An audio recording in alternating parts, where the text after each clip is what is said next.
আমাদের আগমনী অনুষ্ঠানের প্রায় শেষ পর্যায়ে আমরা উপস্থিত হয়েছি। শেষ অনুষ্ঠান একটা কোলাজ নৃত্য, এই নৃত্য পরিবেশন করবে আজকে এই আগমনী অনুষ্ঠানের মূল উদ্যোক্তা যারা, তার মধ্যে আমাদের পরিচয় করে দিয়ে আমাদের সেক্রেটারি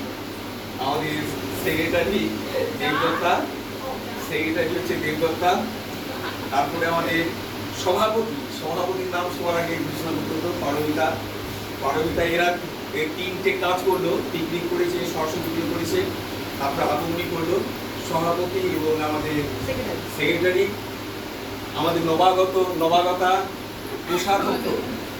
কোষাধ্যক্ষ হচ্ছে আমাদের স্মৃতি দেড়ে, আর হিসাব পরীক্ষক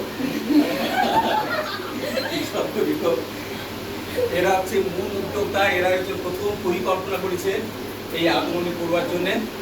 আজকে সত্যি খুব ভালো লাগছে যে আমরা একদম শেষ মুহূর্তে এসেছি এবং সাফল্যের সঙ্গে, মানে কোনো প্রকার কোনো সমস্যা হয়নি, আমরা কিন্তু শেষ পর্যায়ে এসেছি। আজকে শেষ পর্যন্ত আমরা কোলাজ নৃত্য করবো, দিয়ে আমরা গ্রুপ ফটো করবো, তারপরে লাঞ্চ করবো, তারপরে তোমরা যেমন খুশি এনজয় করবে। ঠিক আছে? বেশ, এবারে